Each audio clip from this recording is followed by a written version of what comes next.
Ok, bon, ce soir, on va vous présenter donc la partie data management.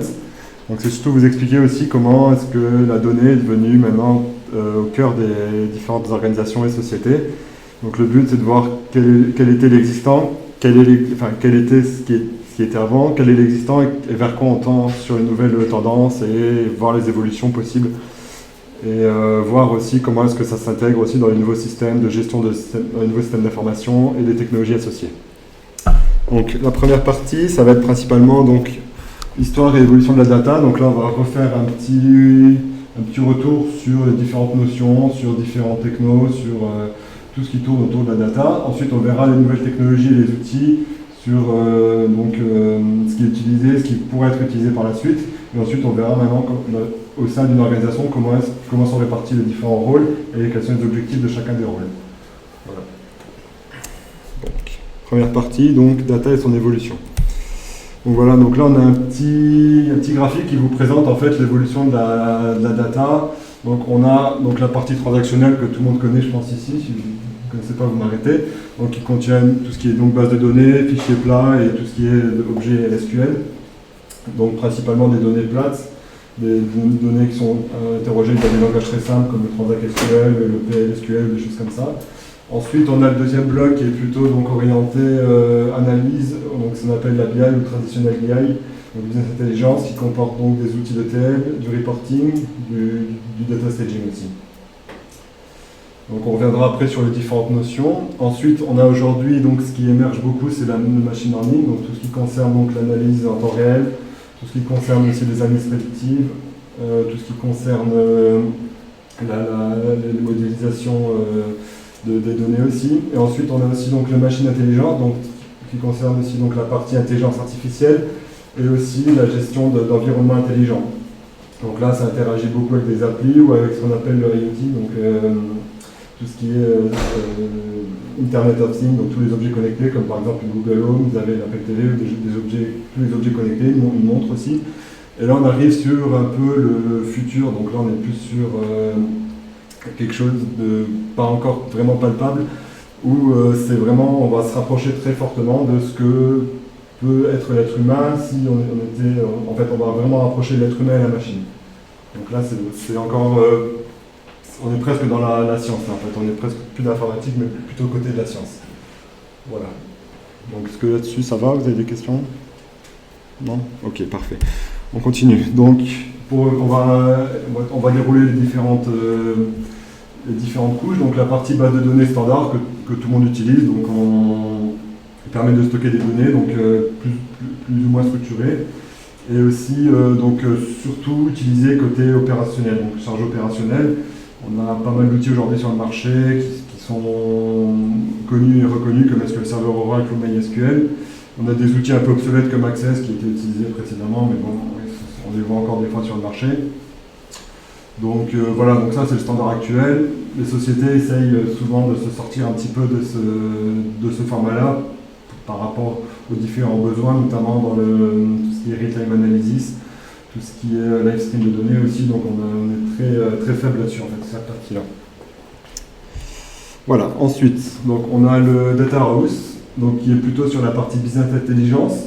Donc on est aussi sur le format base de données relationnelle, par contre c'est beaucoup plus orienté analyse. C'est-à-dire qu'on va pouvoir faire stocker des données de manière à pouvoir les analyser tout de suite par la suite, soit en agrégeant des données, soit en les transformant, soit en les utilisant brut. Et ça va nous permettre aussi donc, de mettre en place toute une architecture d'analyse totalement séparée de la partie opérationnelle. Voilà. Donc, on peut, voilà, donc comme c'est écrit aussi, donc le fait d'historiser les données, ça nous permet aussi d'avoir des données qui sont interrogeables avec une dimension de temps qui est accessible, et donc qui nous permet de faire aussi des analyses 360, donc avoir des actes d'analyse différentes un peu dans tous les sens, et puis aussi voilà, de ne pas impacter aussi donc, toutes les performances qu'on peut avoir sur une base de données standard, une base de données applicative. Voilà, ensuite, donc les bases NoSQL, donc, qui ont émergé depuis quelques années maintenant, qui commencent à vraiment prendre de l'ampleur sur les différentes organisations.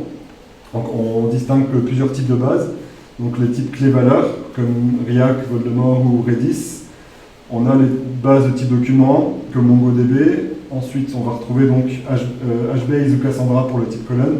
Et le type graph aussi qui commence à pas mal prendre d'ampleur aussi avec des outils comme NeoKG ou HyperGraphDB. Voilà, donc ça aussi c'est pareil, donc ça permet aussi d'avoir des modèles un peu plus robustes et aussi de fournir des données de manière un peu plus facile, parce qu'on est sur des données semi-structurées, donc on n'est pas contraint par la structure de notre base en fait. Donc ça permet aussi d'être plus performant, et plus agile au niveau de nos données. Ensuite, on a donc nouveauté plutôt côté cloud de Data Lake. Donc c'est un gros référentiel de données, donc on va stocker pas mal de données là-dedans. Donc on peut stocker ce qu'on a vu précédemment, donc des bases de données structurées, des bases de données semi-structurées. Donc on retrouve par exemple du CSV, du JSON, mais aussi des bases NoSQL. Et on va retrouver des données non structurées comme des emails, des documents, des images, où là effectivement on va pouvoir après exploiter via des streams et via des langages spécifiques comme du machine learning pour pouvoir extraire des données ou des métadonnées de ces objets-là. Donc il faut bien comprendre qu'on a de la donnée plus uniquement comme on le voit avec du CSV ou de la base de données, où on va interroger par exemple des types spécifiques de données. Maintenant on peut aller beaucoup plus loin en interrogeant par exemple des métadatas sur un document ou des images. Donc on peut aller directement analyser une image sans avoir besoin de logique SQL ou de langage dédié en fait. Voilà. Est-ce que ça va jusque-là? Je ne l'ai pas perdu. Ok. Ensuite, donc, le terme de Big Data, donc très utilisé aussi aujourd'hui. Donc Big Data, c'est quoi? C'est le traitement des données sur une haute volumétrie. Et aussi, donc, on a une grande variété de données, c'est-à-dire qu'on va avoir des sources multiples et très variées. Donc on peut très bien avoir des données qui viennent par exemple de réseaux sociaux, on peut avoir des données qui viennent de bases de données, de boursières par exemple, on peut avoir des bases de données via des web services, et tout ça est agrégé dans un système qui forme en fait le big data. Donc le gros avantage de ce système-là, c'est qu'on arrive plutôt sur du real-time stream, donc c'est-à-dire qu'on va pouvoir streamer des données vraiment en vrai temps réel, quoi. C'est-à-dire qu'au moment où on va chercher la donnée et au moment où on l'interroge, il n'y a pas de décalage en fait, on n'a pas de problème de chargement ou de latence en fait sur les données. Donc ça c'est le gros point fort de ce système-là. Voilà. Ensuite, donc les évolutions. Donc aujourd'hui on est plutôt sur des streams côté BI, donc qui ont leurs avantages, mais qui commencent aussi à avoir beaucoup de faiblesses. Parce qu'ils arrivent donc sur des systèmes où on a des latences, parce qu'il y a des ETL qui chargent les données, donc on a beaucoup d'étapes en fait qui font qu'on a souvent des décalages entre ce qu'on a vraiment côté opérationnel et ce qu'on a côté analyse. Donc on migre plutôt vers ce que j'ai mis, donc de l'operational intelligence, où là effectivement on va avoir des vraies chaînes de data qui vont nous permettre d'avoir des vraies aides de prise de décision. On va avoir des données qui sont vraiment basées sur le temps réel. Voilà. Donc ça nous permet d'être vraiment up-to-date par rapport à entre l'opérationnel et l'analytique. Ce qui va permettre aux sociétés, par exemple, de savoir en temps réel, s'ils veulent calculer un chiffre d'affaires en temps réel, et le réactualiser 5 minutes après, ils sauront vraiment quel est leur chiffre d'affaires à l'instant T. Ensuite, on a un autre concept qui est en train un petit peu d'émerger, donc ça c'est encore un petit peu complexe, c'est le data mesh. Donc j'insiste pas trop là-dessus parce que c'est encore assez émergent, mais je voulais juste vous en parler. Pour ceux que ça intéresse, vous pourrez aller voir un petit peu ce que c'est. Donc c'est basé sur le principe du network mesh en fait. Et ça a surtout l'avantage d'offrir une très grande flexibilité, c'est-à-dire qu'on n'est plus lié à la structure, on n'est plus lié au format des données, on n'est plus lié au type des données. Donc là c'est très très intéressant parce qu'on se détache complètement de la structure même de la donnée, de l'existence même de la donnée. Voilà, donc ça je pourrais vous faire une explication plus détaillée si vous avez besoin là-dessus par la suite. Voilà, donc avant d'attaquer la suite, vous avez des questions déjà sur ce qui a été présenté? C'est clair Ok, bon. Un bon public, c'est bien. Voilà, donc maintenant on va donc présenter les différents outils et technologies. Donc je vais vous montrer un peu pareil ce qu'on fait aujourd'hui et ce vers quoi on tend par la suite en fait. Donc l'idée, c'est vraiment que vous compreniez aujourd'hui qu'est-ce qui est demandé par les organisations et on va voir aussi donc à court, moyen et long terme ce vers quoi on va tendre vers les systèmes d'information tels qu'ils seront gérés dans le futur. Donc la première partie, donc c'est ce qu'on appelle un ETL. Donc c'est souvent des plateformes en fait qui sont dédiées. Donc on a trois parties, extract, transform and load, pardon. Donc l'idée c'est quoi? C'est d'aller rechercher des données dans différentes sources, de pouvoir les stocker donc dans une base de staging. Donc ça veut dire quoi? Le staging, c'est une base tampon où on va uniquement stocker des données brutes. Ces données brutes seront après exploitées pour être utilisées après donc pour faire de la transformation de données, du stockage de données via la target. Donc l'idée ici, c'est toujours de ne pas impacter en fait les données opérationnelles, donc que ce soit via un data lake ou via une base de données standard. Et donc on va ensuite, donc une fois que ces données sont dans notre base de staging, on va pouvoir effectivement faire travailler ces informations, soit en les restructurant, soit en les enrichissant, soit en les transformant, par exemple par des casts, par des calculs de hash, des choses comme ça. Et ensuite, on va donc pouvoir les charger directement dans notre base cible, en fait, qui seront là. Donc une base cible, ça peut être beaucoup de choses. Ça peut être soit une base data house, ça peut être une autre base opérationnelle, ça peut être des fichiers, CSV, ça peut être du XML, ça peut être beaucoup de choses. Voilà, donc tout ce qui constitue en fait un format de données standardisé. Donc voilà. Donc par contre, la grosse faiblesse de ces outils-là aujourd'hui, c'est que on est très lié en fait aux performances de la machine. Et souvent, en fait, je dirais que c'est une faiblesse qui est vraiment très forte et très impactante sur ces ETL. Donc, on a les principaux outils donc, sur le marché aujourd'hui, comme on le voit, donc, qui sont Microsoft SSIS, Informatica Power Center et IBM DataStage. Je pense que vous avez déjà peut-être entendu parler de la plupart d'entre eux. Si vous ne les connaissez pas, après, vous pouvez aller voir la différente documentation. C'est des outils qui sont très similaires dans l'utilisation. Après, c'est juste les langages derrière qui vont changer, les petites manières d'utiliser, les petites utilités après. Mais globalement, l'utilisation est quasiment standard. Voilà, donc là, juste une petite explication sur comment fonctionne un ETL. Donc on retrouve à gauche donc, les différentes sources. Donc on peut avoir des fichiers pleins, on peut avoir des données semi-structurées, on peut avoir des données structurées comme du SQL par exemple. On a la couche d'extraction vers la partie staging. Donc cette partie staging qui est totalement isolée du data house. Et ensuite on a la partie donc transform and load où là on va vraiment faire tout un ensemble de transformations pour vraiment se rapprocher au maximum de ce qu'on peut avoir dans une base data house, donc côté analytique. Sachant que là on est côté opérationnel, donc sur la gauche. Voilà. Est-ce que le schéma est clair? Ça va? Ok. Voilà, donc l'évolution en fait de l'ETL, c'est ça. Donc avec ce que je vous ai présenté tout à l'heure, notamment tout ce qui est data lake, tout ce qui est big data, on arrive sur l'ELT. Donc là en fait l'idée c'est on inverse un petit peu les rôles. Donc on va avoir la partie extract qui va être toujours similaire. Par contre, on va avoir donc un load directement sur du staging et la transformation se fait après en fait. Donc ça veut dire quoi? Ça veut dire qu'on va pouvoir prendre des données, par exemple il y a des streams dans un data lake. À partir de ces streams-là, on va pouvoir après stocker ces données directement donc, sur une base staging pour après utiliser des modules de data mining comme par exemple, tout à l'heure j'ai parlé du machine learning, mais on va avoir plein d'autres choses à faire aussi. Et aussi le très gros avantage c'est qu'on n'est plus forcément lié à la performance de la machine elle-même. Donc c'est-à-dire qu'on se détache un petit peu de cette partie-là et ça nous permet d'avoir des traitements de données en gros volume et donc de pouvoir effectivement avoir aussi donc ce temps réel là qui est aujourd'hui le cœur de la bataille dans la donnée. Donc, voilà. Donc juste les petits produits donc, qui existent aujourd'hui. Donc au niveau local, on a surtout Evo et Talend qui sont surtout donc, les principaux leaders aujourd'hui sur le marché. Mais ce qui est surtout intéressant, c'est la partie cloud. Donc on a Azure Data Studio par exemple qui aujourd'hui est un produit sur Azure. On a l'équivalent sur GCP qui s'appelle Fivetran, voilà, qui permet aussi donc, de faire ces ELT, qui comporte pas mal de technologies en fait derrière. Par exemple, moi je connais plus Azure Data Studio, désolé pour les GCP. Donc on utilise des technologies par exemple comme Spark, comme Python, comme R par exemple pour faire des transformations. On a des modules aussi d'ETL, donc on peut charger un ETL à l'intérieur d'un ELT, donc ça c'est la complexité un petit peu, mais bon ça nous permet aussi d'avoir un ELT beaucoup plus performant parce qu'on profite justement des performances de l'ELT pour faire de l'ETL.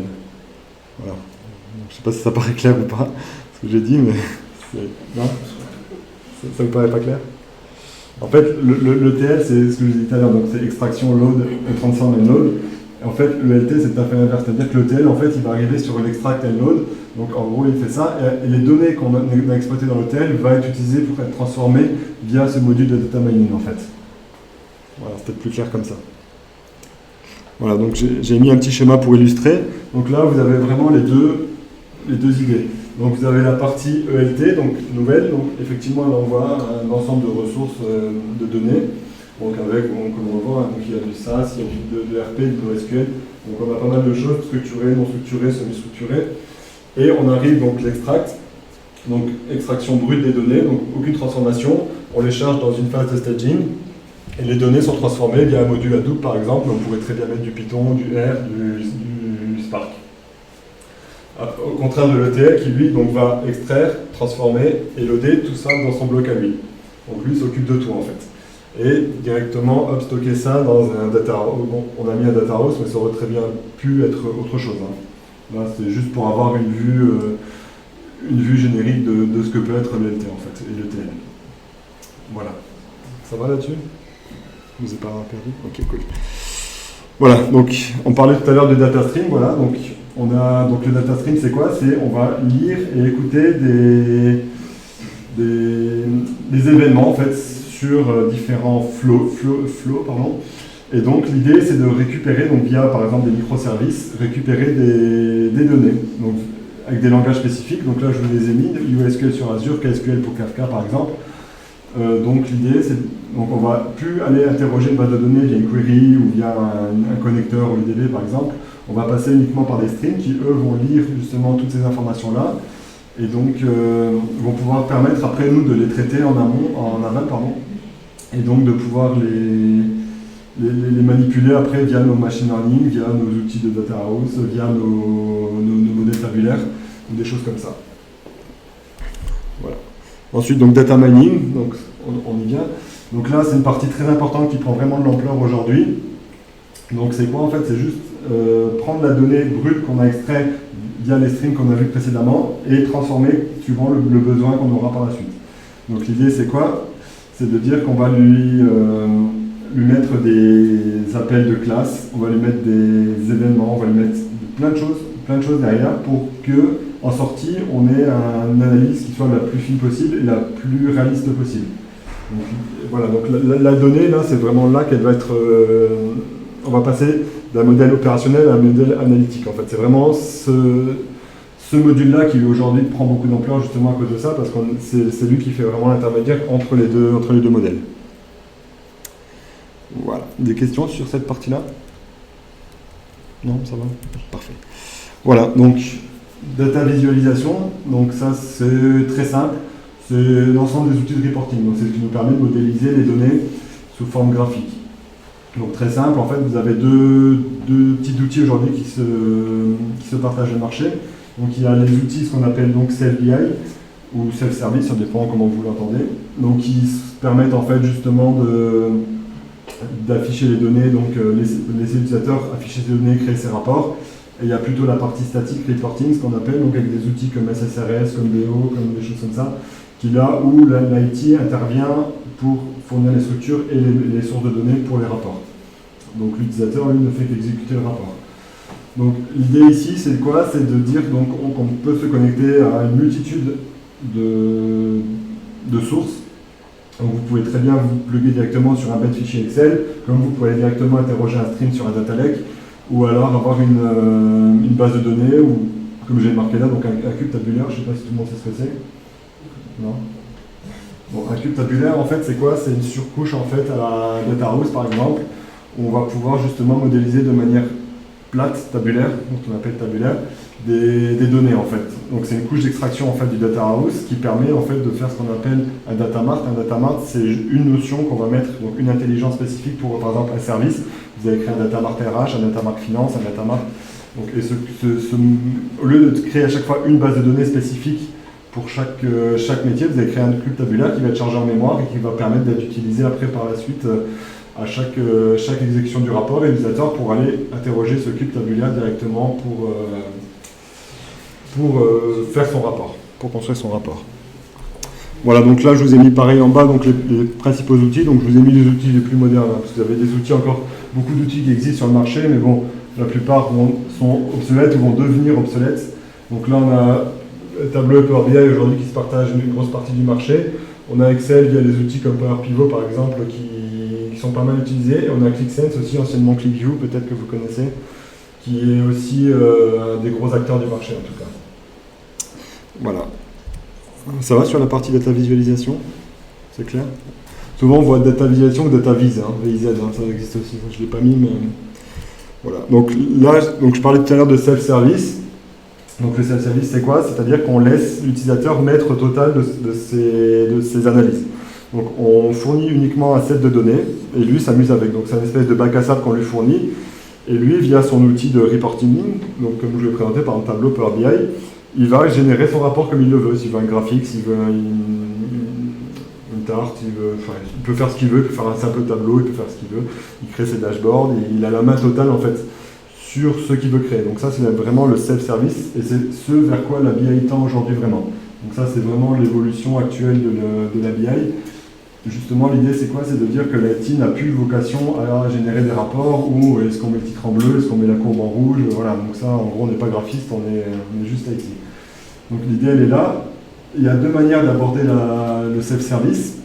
Donc la première, c'est celle-ci. Donc on met les données préparées à disposition. Donc préparer, ça veut dire quoi? Ça veut dire que toute la phase de préparation, de transformation et de stockage des données a déjà été faite.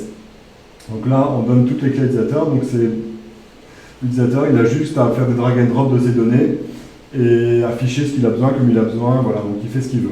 La deuxième partie, un peu plus complexe, mais elle existe aussi. Donc c'est-à-dire qu'on va lui fournir des données brutes via des streams. Donc ça veut dire quoi? Qu'on lui fournit uniquement un connecteur ou un lecteur de stream. Et lui, à partir de ça, il va pouvoir, via des modules, des mini-modules ELT ou ETL, ça dépend comment vous l'entendez, faire déjà cette transformation sur les données qu'il reçoit via Data Lake ou alors des streams standards. Et donc, il va pouvoir effectivement s'amuser à faire ses propres transformations. Donc, s'il veut, par exemple, changer un champ et le mettre en uppercase ou en lowercase, il peut voilà. Donc, c'est tout un ensemble de transformations. Après, on peut même aller plus loin, il peut intégrer carrément son propre module de machine learning s'il le veut. Et là, effectivement, il faut quelqu'un qui connaisse effectivement le machine learning. Genre, ça, c'est déjà la base, mais en tout cas, il est capable de le faire. En tout cas. Donc voilà, donc deux approches différentes sur la partie self-service. Voilà. Peut-être vous avez déjà entendu parler de cette notion, non? Ou c'est nouveau pour beaucoup de monde, je sais pas. Non? Ok, mais moi, tant mieux. C'est déjà en train de se... Voilà. Donc là, j'ai fait un schéma récapitulatif de tout ce que je viens de dire. Donc on a la partie ETL, ELT, donc qui est cette partie-là en fait, où j'ai mis effectivement des icônes avec différentes technologies donc, que vous pouvez utiliser. Donc comme je vous le disais tout à l'heure, staging area, donc on retrouve principalement des bases de données, mais ça arrive que dans certains cas, on utilise du Hadoop via le blob storage en fait. Ce sont principalement des storages de type blob, je ne sais pas si vous connaissez. Non, en fait, blob c'est un peu comme un stockage un peu comme un file system, un petit peu amélioré en fait. Il permet certaines choses. Ensuite, donc là, la partie data préparation, donc je vous dis, qui est vraiment le gros bloc aujourd'hui, où là, effectivement, on a trois langages qui se détachent vraiment, le Python, le Spark et le R, où là, effectivement, on va avoir pas mal de traitements au niveau des données, et on va pouvoir aussi commencer à créer ce qu'on appelle donc, des métriques ou alors des mesures via des algorithmes de statistiques ou des choses comme ça. Ensuite, on peut directement aussi, donc là, comme vous le voyez, la data exploration, donc ça permet de visualiser en temps réel quasiment les transformations qu'on fait via Tableau, R, Spark ou dans différents modules d'exploration des données en live en fait, avant que ça arrive vraiment dans notre modèle final en fait. Donc ça vous permet aussi de faire du debug à ce niveau-là dans vos données. Parce qu'après, on a des couches. Donc la partie engineering layer, en fait, c'est plutôt concerné pour les on verra plus tard pour les data ingénieurs, qui eux veulent suivre vraiment en fait les flux de données plus que la donnée elle-même en fait. Donc on a pas mal de choses, donc Python et Spark proposent pas mal de librairies aussi à ce niveau-là. On a d'autres outils qui peuvent aussi se brancher sur ça. Mais c'est voilà, donc ça permet aussi d'avoir un vrai suivi en fait de ce qui est fait là, mais au niveau traçabilité, log, suivi support et tout ça. Ensuite, on a donc la deuxième grosse partie qui est la partie model building et validation des données. Donc là, c'est la partie qui va permettre en fait d'avoir les données quasiment finalisées, sauf que là, on va rajouter une vraie intelligence. C'est là qu'on va rajouter la vraie intelligence sur les données.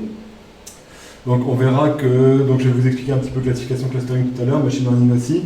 On a aussi donc du testing, de la régression. Donc ça, régression, c'est lié un petit peu au machine learning aussi. Donc c'est tout ce qui est la partie apprentissage de la machine via les données. Donc c'est-à-dire qu'on va demander à la machine de lui fournir un input de données, un set de données en entrée, et à partir de ça, elle va pouvoir, elle, travailler par elle-même, en fait, sans forcément trop de suivi de l'utilisateur.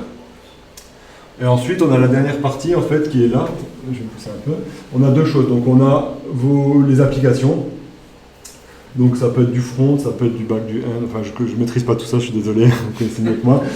Voilà, donc ça, c'est tout ce qui concerne donc, les applications, les end-users, donc qui sont via les interfaces. Et là, on a ce que je vous ai expliqué tout à l'heure, donc la partie reporting, donc self-service, où on a les différents outils, effectivement, que l'utilisateur pourra exploiter, qui sont, ou les données. Donc, on est parti des données tout en haut à gauche, pour arriver là, où là effectivement, les données sont vraiment transformées et vont permettre l'aide à la prise de décision ou l'analyse par les utilisateurs finaux.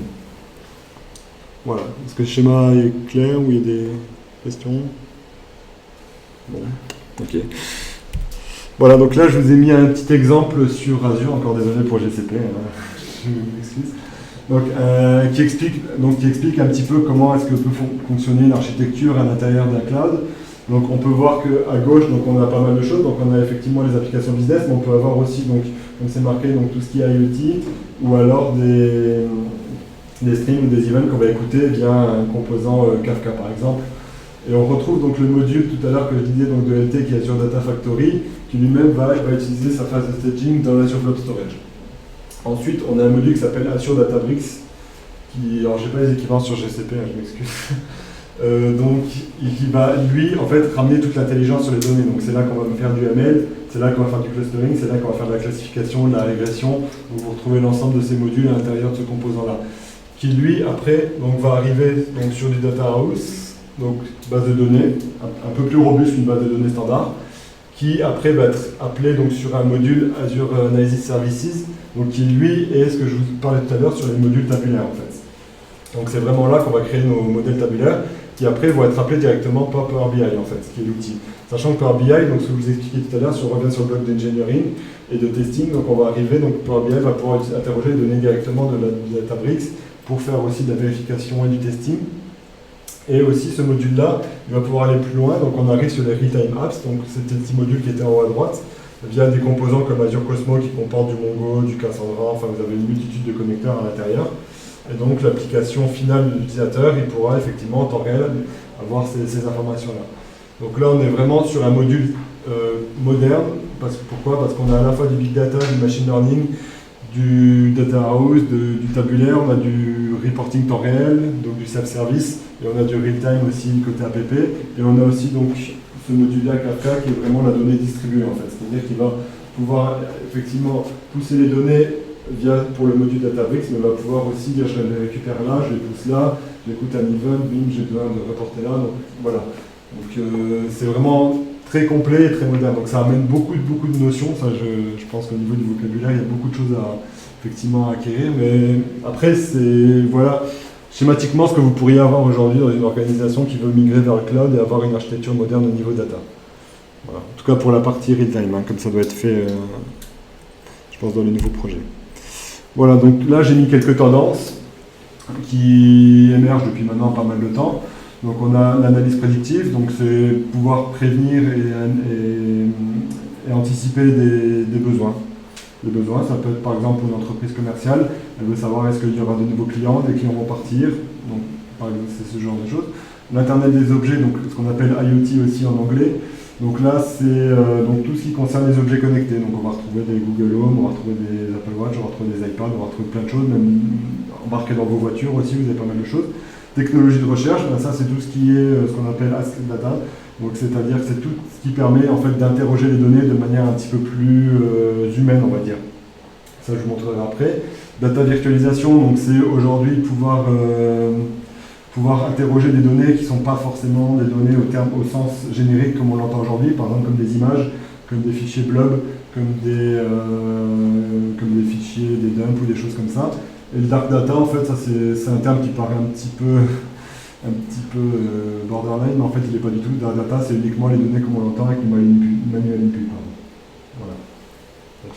C'est un terme qui est très peu utilisé, mais moi je l'ai vu plusieurs fois maintenant, donc je vais préférer vous le présenter. Voilà, donc ça aussi, donc avec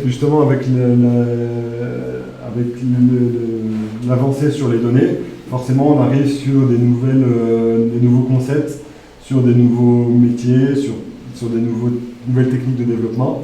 Donc je vous ai mis un exemple des trois algorithmes en fait les plus utilisés aujourd'hui et ceux qui vont vraiment vous aider pour explorer la donnée. Donc le premier, c'est l'algorithme de recommandation, le deuxième, algorithme de traitement de langage, et le troisième, algorithme de clustering. Donc voilà, donc l'algorithme de recommandation, je pense que vous l'avez déjà utilisé, mais totalement implicitement, via des outils comme Amazon ou Netflix, ou quand vous allez par exemple naviguer dans Netflix, il va vous faire des propositions de films ou de séries qui pourraient vous intéresser par rapport à ce que vous avez déjà regardé. Donc là, il va agréger un grand nombre de données. À partir de ces données-là, donc ça va passer dans un algorithme qui lui va permettre en fait de donner des tendances en fait. Donc c'est uniquement des tendances. Il ne va pas avoir une source exacte, il ne va pas prendre la décision pour vous. Il va uniquement vous suggérer des choses et donc vous donner des tendances. Donc là, par contre, il va traiter vraiment un grand volume de données. Donc ça ne sert à rien de faire un algorithme comme ça sur 100 000 lignes ou 200 000 lignes. C'est des volumes beaucoup plus importants. Ensuite, le deuxième, donc, l'algorithme de traitement du langage. Vous le verrez aussi des fois, donc TLN ou NLP en anglais. Donc lui, c'est quoi en fait? C'est ce qui permet donc de se rapprocher un maximum, de faire des queries qui ressemblent de plus en plus à ce que pourrait demander l'être humain. Un peu comme quand vous faites sur Google, par exemple, donne-moi une recette de cuisine, par exemple. Là, c'est ça, on dirait, donc c'est construit comme une phrase. C'est plus des recherches par mots-clés comme on pouvait le faire précédemment. Donc pour illustrer ça, je vous ai mis un petit exemple, voilà. Donc là, on voit, donc l'utilisateur va saisir une demande. Voilà, donc voilà. Et l'outil va permettre directement de créer directement le graphique à partir de ce qui a été demandé. On peut mettre des phrases, par exemple, what was the currency for the year, or something like this. Et là, voilà, donc on peut mettre des phrases ou des bouts de phrases et lui saura automatiquement quoi faire derrière, comment interagir. Voilà, des questions sur cette partie-là ou... Ok, parfait. Voilà, ensuite, donc là, on a aussi quelque chose qui est très utilisé aujourd'hui, qui donc l'algorithme de clustering. Donc, à quoi il sert? Il sert surtout à redimensionner les datas. Qu'est-ce qu'on entend par redimensionner? En fait, l'idée, c'est de dire qu'on va un peu créer des groupes de données suivant les besoins qu'on va avoir.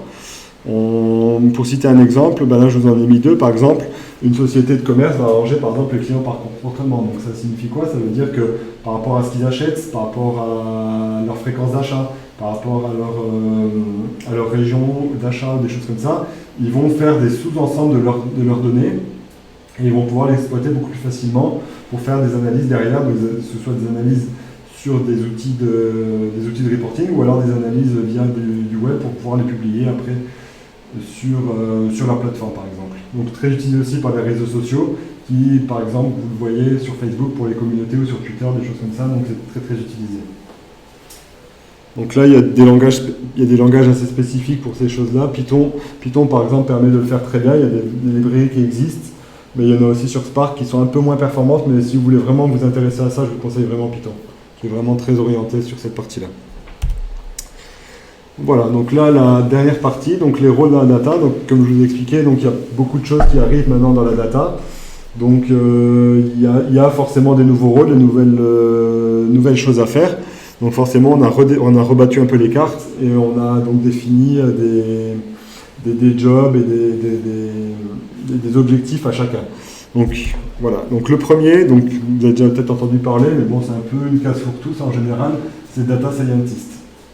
Donc, le Data Scientist est principalement orienté Big Data. Donc, si vous êtes Data Scientist sur du SQL, déjà, c'est un peu limite. Voilà. Est-ce qu'on entend tout et n'importe quoi sur le Data Scientist aujourd'hui? Le Data Scientist doit savoir faire du machine learning. Du traitement du langage ou des images, effectivement, donc ça vient du fait du machine learning. Et aussi, très important, il doit pouvoir aussi avoir une bonne compréhension des problématiques, à la fois côté technique et à la fois côté métier. Donc il n'est pas uniquement que métier, mais il doit aussi pouvoir faire une transcription des données côté métier, faire le métier de retranscrire ça sur des algorithmes aussi qui vont permettre de traiter les données. Voilà. Donc le deuxième, c'est le data architect. Donc data architect, lui, c'est celui qui a la vue d'ensemble sur l'ensemble du système d'information. Donc il peut partir donc, des données totalement brutes opérationnelles jusqu'à les données qui sont utilisées pour l'analyse sur les fronts ou les outils de reporting. Donc souvent il travaille en étroite collaboration avec un ingénieur data. Et c'est lui souvent aussi qui a l'initiative des propositions d'évolution de l'architecture. Et c'est lui qui est en charge aussi donc, de tout ça. Voilà, donc comme tout à l'heure, donc data ingénieur, donc l'équivalent du data architecte vraiment purement côté applicatif et développement. Donc lui, il s'occupe donc principalement des flux et du stockage des données, donc la mise à disposition des données. Et il va aussi avoir donc un petit côté DevOps aussi parce qu'il va pouvoir aussi avoir une vue transverse et donc permettre d'intégrer le système d'information et les données dans l'ensemble du système informatique de la compagnie. Voilà, donc ça c'est un rôle pour le moment qui est un petit peu encore obscur parce que les rôles ne sont pas bien définis. Mais par contre, je pense qu'à terme, effectivement, c'est des gens qui auront un vrai rôle dans l'organisation de l'informatique. Ensuite, donc ça c'est un nouveau poste qui est apparu, qui émerge un petit peu. Donc c'est la partie Data Ops. Donc vous connaissez sûrement DevOps, ça je pense que vous êtes même mieux qu'avec moi. Par contre, effectivement, Data Ops, en fait, c'est vraiment son pendant, mais le côté data. Donc il va s'occuper du lifecycle des data, donc c'est lui qui va être un peu le garde-fou de la vie de la data dans la société. Il s'occupe aussi donc beaucoup de la qualité des données, donc c'est lui qui va être en charge que la donnée soit de qualité, qu'elle soit bien transmise, qu'elle soit bien sécurisée. Et aussi, donc voilà, donc, comme je vous l'ai marqué là, c'est lui qui va aussi faire beaucoup de propositions, souvent avec le data architect, pour les outils de mise à disposition des données. Quand je dis mise à disposition, ça englobe beaucoup de choses. C'est pas juste je donne une donnée à l'utilisateur, ça met à disposition comment est-ce qu'on gère les environnements, comment est-ce que les données peuvent être cryptées, comment est-ce qu'on protège les données, comment est-ce qu'on les sécurise, qui doit accéder aux données, donc ça englobe pas mal de choses en fait. Voilà, ensuite. Voilà, donc Data Security Officer, donc lui aussi, donc pareil, il travaille beaucoup, avec DataOps, c'est encore un petit peu flou encore ces postes-là. Donc lui, donc principalement donc côté architecture, et donc c'est lui qui va vraiment sécuriser les données et qui va permettre aussi la bonne exploitation des données. Donc il va avoir un peu un rôle de surveillant des données, un peu aussi, donc il va sensibiliser les gens aussi à tout ce qui est GDPR, je ne sais pas si vous connaissez, je vais vous faire un petit slide après. Donc c'est lui vraiment donc, qui va être garant de cette sécurité, de cette protection des données. Et voilà, donc pour finir, donc la GDPR, donc, qui a été instaurée donc, par le Parlement européen, qui définit quelques règles, si vous voulez avoir plus de détails, mais bon j'en doute. C'est sur le site directement, c'est barbant, hein, je vous le dis tout de suite. Donc voilà, donc les principales informations, c'est ça, donc respect de la prime privée dans le cadre des données personnelles. Donc ne collecter que les données nécessaires, donc ils ne vont pas collecter des données qui ne sont pas nécessaires à leurs besoins. Ça c'est très contrôlé. Et le respect du cadre légal local, donc c'est-à-dire que la GDPR s'applique à la fois au niveau européen, mais il y a aussi un cadre légal qui est mis pour chaque pays, et donc ils doivent s'assurer que les deux cadres légaux sont toujours respectés. Voilà. Donc pour ceux que ça intéresse, j'enverrai le lien, il n'y a pas de souci. Mais j'en doute. Voilà. Des questions? C'est clair? Moi j'ai une question. Oui. Depuis tout à l'heure, on parle de clients finaux, Amazon, Netflix. Il y a encore une critique comme client ou ça reste un secteur de niche, la data analyse? Alors ça dépend. Il y a l'analyse en big data, par exemple, ça reste effectivement des gros clients. Par contre, l'analyse, comme on l'a vu plutôt sur de la partie avec du reporting, avec de l'analyse real-time, on peut arriver ça chez des clients à taille humaine encore. On peut y arriver. Simplement, c'est les outils qui vont être appelés et le volume des données qui vont être traitées qui vont être un peu différents. Après, l'architecture globale restera quasiment la même en fait. Et ici à Luxembourg, on a quoi? Ici à Luxembourg, il y a pas mal de sociétés aujourd'hui, par exemple comme Price, comme Ernst & Young, comme même Auchan aujourd'hui, qui misent beaucoup sur, par exemple, du machine learning ou du real-time analysis sur des architectures. Par exemple, Price investit beaucoup sur l'intelligence artificielle aujourd'hui pour pouvoir justement développer des architectures de données intelligentes, en fait. De rendre vraiment la donnée intelligente et de limiter, en fait, l'interaction humaine sur les données, en fait. Voilà. Donc l'idée, elle est là. Voilà. D'autres questions ? Bon. Non, vas-y. Est-ce que, parce que je ne suis pas technique, peut-être que est-il possible en fait de faire du big data avec des bases de données structurées aujourd'hui avec l'augmentation des moyens et... Ouais, alors on peut effectivement le faire, on peut faire du big data avec tout type de sources de données en fait. Donc n'importe quelle chose qui est une donnée, ou comme j'ai expliqué, il y a 3 types de données, et on peut faire du big data. Maintenant, souvent les bases de données, comme on les conçoit aujourd'hui, elles ne sont pas conçues pour faire du big data en fait. Il vaut mieux avoir un espace de stockage différent, comme des data lakes ou des choses comme ça pour faire du big data, c'est beaucoup plus conseillé. Faire du big data sur une base de données qui n'est pas forcément hyper robuste en source là-dessus, je ne sais pas si c'est faisable, mais c'est pas conseillé en tout cas. Avec les BigQuery de Google, tu peux le faire. Oui, bah, mais ça c'est un outil, par exemple BigQuery effectivement permet de faire du big data, mais simplement c'est la source, il faut qu'elle soit robuste aussi. Et simplement les bases SQL comme Oracle, comme SQL Server ou comme MySQL n'ont pas vocation à stocker des volumes de données aussi importants en fait, c'est juste ça. Voilà. Donc ça fait du sens, enfin c'est faisable, mais ça ne fait pas de sens en fait de l'utiliser dans cette manière-là en tout cas. Ça peut être un des streams, par exemple, du big data peut provenir d'une base de données, mais faire du big data uniquement plugué sur une base de données, ça, pour moi, ça n'a aucun intérêt. C'est une architecture qui est beaucoup trop volumineuse et trop coûteuse pour faire juste de l'analyse temps réel. Il y a d'autres moyens de le faire en tout cas, que via ces outils big data. Après, si je peux me permettre en fait une petite contribution là-dessus.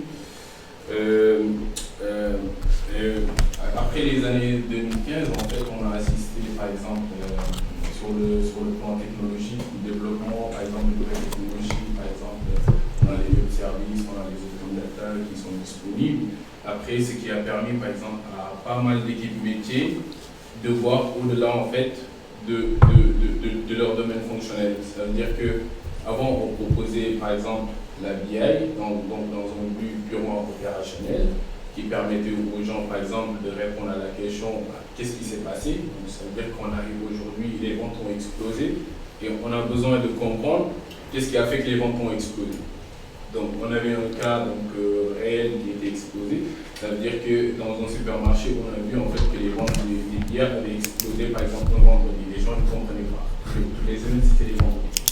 On s'est posé la question, après on a sollicité la BI et à partir de ce moment, on a vu en fait que c'est les papas qui venaient acheter les couches les vendredis soir et qui prenaient en même temps en fait des packs de bière. Donc ça c'était au début. Donc juste pour revenir donc, sur la question, donc quand on a assisté à l'explosion des données, les gens ils se sont dit ok, maintenant on va plus aller vers tout ce qui est competitive intelligence, donc on a des échanges de données partout, on a des données qui sont mises en place par les gouvernements, par les ONG, on va prendre ces données-là, venir les croiser avec nos données qui sont en interne pour pouvoir prédire l'avenir. Qu'est-ce qui va se passer maintenant? On n'est plus réactif par rapport à ce qui s'est passé, mais on va essayer en fait d'anticiper un peu l'avenir. Et ça, qu'est-ce qui va permettre? Donc prendre des données, donc les croiser par exemple avec des données météo, les croiser par exemple avec le cours de la bourse, les croiser avec d'autres éléments qui viennent en fait du monde extérieur pour pouvoir dire voilà.